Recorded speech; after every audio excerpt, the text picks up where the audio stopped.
When I first started this channel, I made a promise to myself that regardless of whatever happened, candidate-wise or controversy-wise, that I would never make YouTube a platform for myself to become political. Because here we are. Hey, it's Ray, and today we are going to be talking about Alabama's ban on abortion. Before I start talking about the subject matter, I wanted to make one note for all of you who might be younger or not be super comfortable with the American political system. Despite what you've grown up being told, you are not simply either a Democrat or a Republican. You end up kind of having to choose one or the other based on the policies that check all your moral and economic boxes. I don't think I've ever met anybody on either side who 100% agrees with everything that their party has done. When I refer to people on the right or the left in this video, it's primarily in reference to more conservative and generally associated with more Republican points of view, as well as the left, which is liberal and more typically Democratic points of view. Just because somebody is a Republican does not mean that they are pro-life. Likewise, just because someone's a Democrat does not mean that they're pro-choice. So let's roast the left side first. On the left, I've heard quite a bit of these pretty blanket statement one-liners about abortion and abortion rights in general. Okay, here's one. Factors involving abortion include a woman, her body, and nothing else.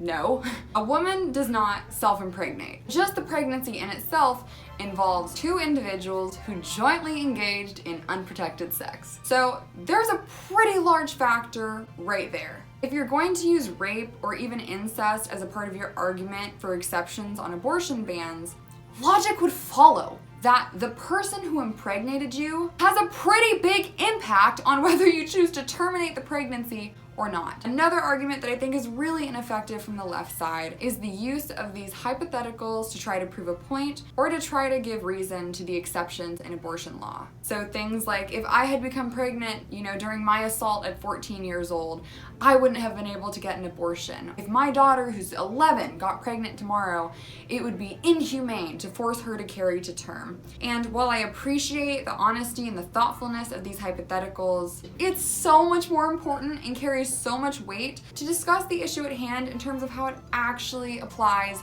to women, instead of statistically really improbable exceptions to the list of reasons why women choose to terminate their pregnancy. I think ignorance is having access to the data and choosing not to know it. For everybody's sake, let's talk about why women actually get abortions. I'm gonna throw the table of statistics up on the screen down here, and you can find it in the description box below as well. As you'll see, health risks, rape, and other aside, 86% of women choose to have an abortion because they are not ready to carry a full-term pregnancy and birth a child. The best way to come at a controversial topic is to genuinely understand it in full. And while there are a number of ways that we can address the less than 1% of abortion cases that occur as a result of rape, can we stop pretending like the vast majority of abortions don't happen because of human error in family planning? In regard to other abortion bans and restrictions that have taken place, Georgia has also placed a ban on abortions after the 6-week mark, or essentially the earliest that a fetal heartbeat can be detected. This restriction also set off a firestorm, especially on liberal social media, about how their hearts really resonated with these women, how it's absolutely ridiculous in today's day and age to expect a woman to even know she was pregnant at the 6-week mark. Again, ignorance, having access to the data, and choosing not to know it. So let's actually talk about how ridiculous having an abortion at 6 weeks would be. 34.2% of abortions occur at the 6-week gestational period or sooner as of right now. So prior to this ban, a third of abortions are already happening before that 6-week mark. There's quite literally pregnancy tests at the dollar store. I think almost everybody has access to tools that can at least tell them whether they are pregnant or not. There are stories from women who are the exceptions, who fell pregnant as a result of incest, or even who fell pregnant as a young adolescent. But even the adolescent pregnancy concern isn't even that great. Teenagers from 15 to 19 only accounted for an additional less than 10%. Now get ready, if you're a member of the left side, you're probably about to do a cartwheel because it's time to annihilate the right. You'll also notice that in that entire section, Religion was not used once as a source of information, statistics, or even a factor in abortion rights. And that's because in this country, allegedly, we have a little something called the separation of church and state. So if you believe in one of the thousands of gods or deities that mankind has depicted throughout history, your belief in the man in the sky has absolutely no lawmaking effect whatsoever on other people's behavior. You don't believe in abortion. You think that if you have an abortion, you're gonna go to hell. You think God is weeping for the sins that he's watching you commit? Great. Don't have one. And you'll notice something kind of peculiar happens when we remove the religious aspect from the abortion and pro-life argument. Are you ready for it? Can you hear it? It's silence. The only argument that the pro-life side will ever have is based on the one premise that abortion is murder. That's it. And guess what happens if you don't believe that? Guess what happens when you prioritize people instead of possibilities that align with a religious moral narrative? Dory, I'm trying to be meaningful right now.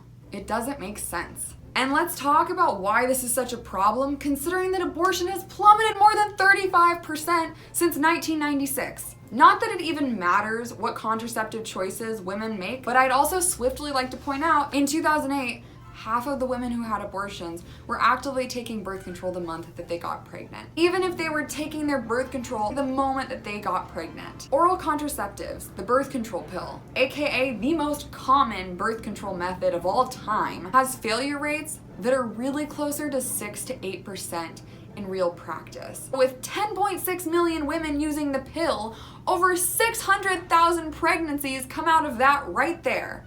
And that's women using contraception. The last reason that there's genuinely no point in bringing religion into this whatsoever is because what you'll notice is that hypocrisy tends to kind of be the theme there. In 2014, 30% of the women who had abortions identified as Protestant, and an additional 24% identified as Catholics. Based on religious views alone, more than half of the women who've had abortions done are devout Christians.